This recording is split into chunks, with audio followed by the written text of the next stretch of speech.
نام میں تمام حاضرین کو جو اس وقت یہاں پہ موجود ہیں، جو لائیو کنیکٹڈ ہیں، آپ سب کو مسیح خداوند میں میرا سلام۔ آئیے خداوند کے کلام کی تلاوت سنیں گے اور زبور 84 اور اس کی 10ویں آیت سے 11ویں آیت تک خداوند کے کلام کی تلاوت سماعت فرمائیں۔ زبور 84 verse number 10، song 84 verse number 10 خداوند کے کلام میں رقم ہے، کیونکہ تیری بارگاہوں میں ایک دن 1000 سے بہتر ہے۔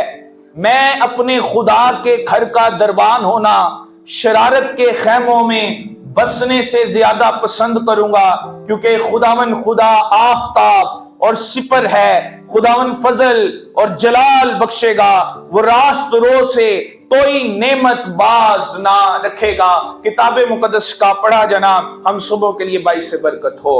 خداوند کا شکر ہو۔ آؤ اپنی جگہ پہ تشریف رکھیں گے۔ میرے عزیز بہنوں اور بھائیوں، کتاب مقدس کا یہ خوبصورت اقتباس جو آپ سب کے سامنے پڑھا گیا ہے، یہ زبور کی کتاب میں سے لیا گیا ہے، اور زبور کی یہ کتاب بائبل مقدس کی 66 کتابوں میں سب سے طویل کتاب ہے۔ ضخامت کے اعتبار سے یہ سب سے طویل کتاب ہے، اور اس میں 150 زبور ہیں۔ 150 زبور کی کتاب میں ہمیں ملتے ہیں، اور زبور کی یہ کتاب جناب داؤد نبی کے نام کے ساتھ منسوب کی جاتی ہے، کیونکہ اس میں زیادہ تر زبور داؤد نبی کے لکھے ہوئے ہیں۔ داؤد نبی کے حوالے سے آپ سبھی یقیناً جانتے ہیں کہ یہ وہ شخص ہے، یہ وہ مرد دعا ہے، یہ وہ خدا کا پرستار ہے جس کے حوالے سے یہ لکھا ہوا ہے، رقم ہے کہ وہ جنگل میں اپنی بھیڑ بکریوں کی پرورش بھی کرتا، ان کی گلہ بانی بھی کرتا، لیکن ساتھ ساتھ بربت بچا کر خداوند کی پرستش بھی کیا کرتا۔ اس کا اس قدر لگاؤ خدا کے ساتھ تھا کہ خدا نے اس کی محبت اور اس کے پرستار کے اس لہجے اور رویے کو پسند کرتے ہوئے فرمایا کہ یہ بندہ مجھے میرے دل کی مرضی کے مطابق مل گیا ہے، کیونکہ یہ پرستش کرنے والا ہے، یہ میری تعظیم کرنے والا ہے۔ اور داؤد نے 84 زبور 84 زبور کہے لکھے، اور اس کے زبور آج بھی جب کلیسیاؤں میں گائے جاتے ہیں، پڑھے جاتے ہیں، دل ایمان کی قوت سے لبریز ہو جاتا ہے۔ اگر آپ موت کے سائے کی وادی میں ہو تو زبور 23 آپ کی مدد کرتا ہے، اور آپ یہ کہتے ہیں رب علی میرے کول میرے دل نو نہیں ہو ڈول۔ اگر آپ کی قوت کم ہو گئی ہے، دشمن آپ سے زوراور ہے، تو آپ زبور گاتے ہیں رب ساڈا زور ہے تے نالے ساڈی ہے پناہ۔ اگر آپ خوشی میں ہیں تو آپ زبور گاتے ہیں شکر یہوہ دا ہی کرو، کرو شکر یہوہ دا۔ آؤ ایک بار مرد خدا، مرد پرستار جناب داؤد نبی کے لیے زوردار تالیاں بجاتے ہیں، جس نے خدا کے کلام کو، الہام کو ہم تک خوبصورت انداز میں پہنچایا۔ لیکن اس ضخامت کی اس کتاب میں، مزامیر کی اس کتاب کے اندر صرف داؤد نبی کے زبور شامل نہیں ہیں، بلکہ اس میں دیگر لوگوں کے بھی زبور شامل ہیں۔ اس میں اور مغنی بھی ہیں جنہوں نے زبور کہے۔ یہ زبور جو آپ کے سامنے پڑھا گیا ہے، یہ بنی کورہ کا مزمور ہے، اور کورہ نے اس زبور کے اندر بڑی خوبصورت بات بیان کی ہے، اور اس زبور کے اندر خاص طور پر یہ سکھایا گیا ہے کہ ہمیں خدا کی حضوری میں رہنا چاہیے۔ کیا جی؟ ہمیں خدا کی حضوری میں رہنا چاہیے۔ عام لفظوں میں میں یہ کہوں گا کہ یہ زبور ہمیں یہ سکھاتا ہے کہ بینگ اے کرسچن، مسیحی ایماندار ہوتے ہوئے ہمیں کلیسیائی عبادات میں، ہمیں چرچ میں موجود ہونا چاہیے۔ کیوں موجود ہونا چاہیے؟ وہ وضاحت کرتا ہے تیری بارگاہوں میں ایک دن 1000 سے بہتر ہے۔ تیری بارگاہوں میں ایک دن 1000 سے بہتر ہے۔